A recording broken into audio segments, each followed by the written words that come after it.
un pequeño grupo de hombres llegó al Nuevo Mundo en busca de oro y gloria. Guiados por la codicia y con órdenes de su rey de difundir la palabra de Dios, cambiaron el curso de la historia sudamericana. Fueron los conquistadores quienes en su camino recorrieron mar y tierra y desafiaron un poderoso imperio, sometiendo al Inca Supremo.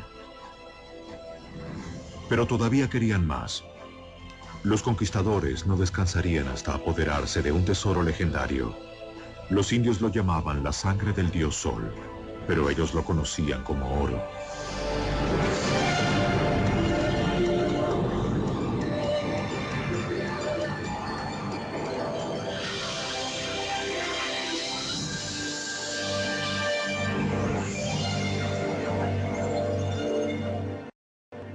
Pizarro y los incas. En 1532, un grupo desesperado de conquistadores españoles zarpó hacia tierras desconocidas de América del Sur.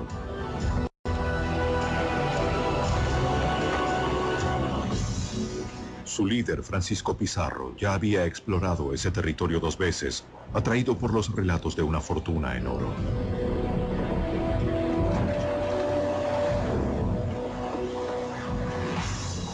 Reclutó 180 soldados españoles bien armados, con la promesa de compartir cualquier tesoro que descubrieran o capturaran.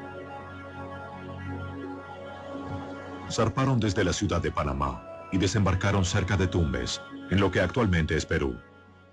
José Antonio del Busto Duturburu ha estudiado cuidadosamente las crónicas de los conquistadores. Ellos eran mercenarios audaces y despiadados en su búsqueda de oro y gloria. Salió mucha gente de Extremadura porque había mucho hambre, había mucha pobreza. Se había terminado la guerra contra los moros y ya no había posibilidades de luchar contra el infiel. Entonces el botín se alejaba y en aquel entonces existe el pensamiento que se entiende mucho en ese tiempo de servir a Dios. Los españoles llegaron a lo que hoy es el noroeste de Perú. Para obtener el permiso de realizar esa expedición, prometieron dar la mayor parte de lo que descubrieran a su rey Carlos V. La mayoría había viajado miles de kilómetros desde España al Nuevo Mundo años antes, soportando enfermedades, guerras y otras penurias. Allí esperaban hallar El Dorado, una tierra fabulosa, tan rica en oro, que los enriquecería más allá de sus sueños.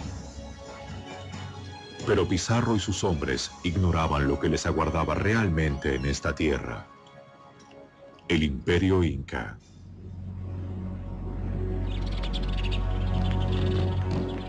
Sin que los españoles lo supieran, el Inca observaba cada uno de sus movimientos. Sus mensajeros avanzaban en postas sin detenerse, llevando noticias de los invasores. Ellos utilizaban una extensa red de caminos en los Andes de 1600 kilómetros hacia Cusco. Cusco era la residencia del rey Dios, el Inca Supremo, Atahualpa. En cuevas sagradas, Atahualpa consultó un oráculo.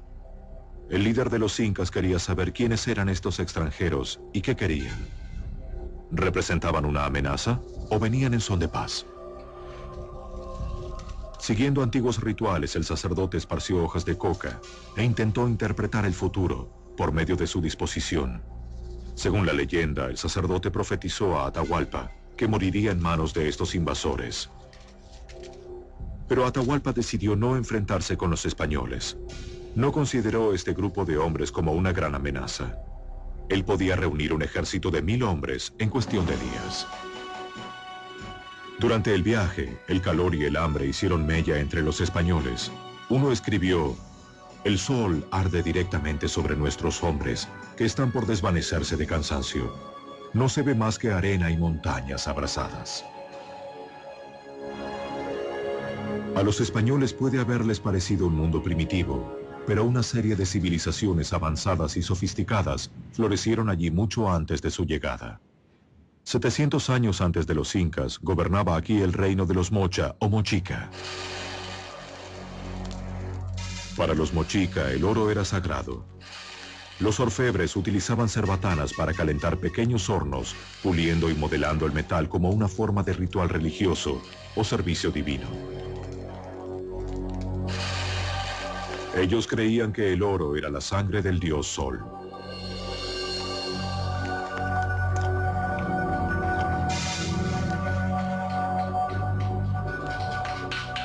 Con herramientas sencillas crearon obras de arte elaboradas.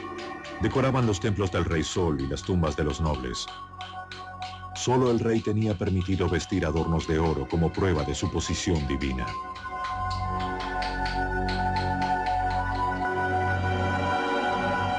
Para los nativos, el oro tenía un propósito muy diferente del que tenía para los europeos.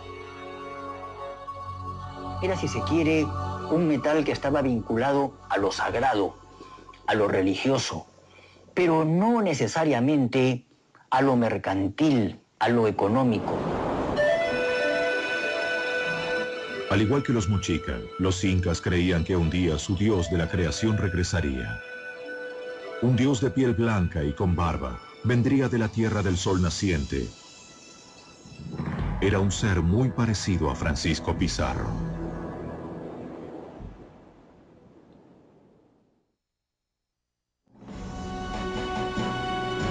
El conquistador Francisco Pizarro y su pequeño grupo de soldados españoles alcanzaron los límites del imperio en 1532. Fueron atraídos a lo que actualmente es Perú en busca del legendario oro. Cuando él y sus hombres llegaron a una región llamada Tahuantinsuyo, no supieron descubrir el tesoro que yacía literalmente bajo sus pies. Cuando Francisco Pizarro desembarca en Tumbes, todavía no tiene una noción de que el Tahuantinsuyo es un imperio. Incluso cuando camina por la costa del Perú, ignora por completo él y sus soldados que allí había muchas riquezas enterradas de las antiguas culturas preincaicas. 500 años antes habían estado los mochicas. La tumba del señor de Zipán es un ejemplo. La ignoraron los españoles. Naturalmente era una sepultura bajo tierra, pero tan cuidada por los indios que ellos no se llegaron a percatar. Las cámaras funerarias mochicas de Zipán contienen más riquezas en oro y plata que cualquier otro lugar del Nuevo Mundo. Actualmente los arqueólogos desentierran lo que los conquistadores pasaron por alto, e incluso ahora los tesoros deben ser vigilados cuidadosamente. Para evitar saqueos, la policía patrulla los lugares de excavación. A principios de 1987, unos saqueadores de tumbas lograron hacer un túnel hacia una de las tumbas y se llevaron 11 bolsas de tesoros. Unos arqueólogos llegaron semanas más tarde y aseguraron el lugar. Incluso después del saqueo, la tumba contenía asombrosos tesoros artísticos. Estos eran los lugares de inhumación de los señores de Zipán, los gobernantes mochicas que se adornaban con la sangre de su dios Sol. Este lugar, localizado al noroeste del Perú, ha quedado virtualmente sitiado desde su descubrimiento. El doctor Walter Alba es supervisor de excavaciones. Y bueno, había siempre sus disparos en la noche, sus gritos, sus amenazas, algunos intentos, 2 intentos de saqueo que penetraron adentro del lugar para tratar de asaltar, y incluso hubo un herido que la policía disparó contra él y desapareció, nunca supimos quién fue. Pero aún así, algunos objetos han sido saqueados. Una de las piezas más hermosas de la tumba, una máscara de oro molido con ojos de lapislázuli, se encuentra ahora en manos privadas.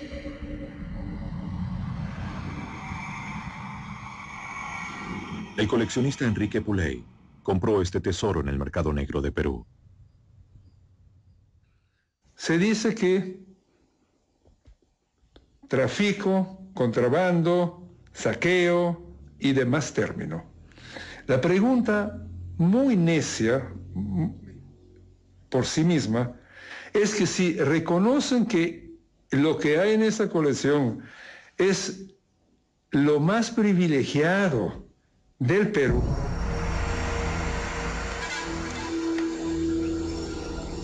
Robaron gran parte del tesoro mochica de Zipán en 1987, pero escapó de las manos de Francisco Pizarro y sus hombres en 1532. El imperio mochica había desaparecido hacía mucho tiempo y su oro se hallaba escondido y a salvo de los españoles. Todo lo que hallaron los conquistadores fueron ruinas, donde procuraron refugio por la noche. En su búsqueda de oro, viajaron durante meses y se hallaban a miles de kilómetros de distancia de su hogar. Entonces comenzaron a aflorar las dudas. Obtenían consuelo dedicando himnos y plegarias a la Virgen María. Para estos hombres, no había vuelta atrás. Se habían marchado de España para escapar de la pobreza. Estaban preparados para arriesgar sus vidas ante la posibilidad de hallar una fortuna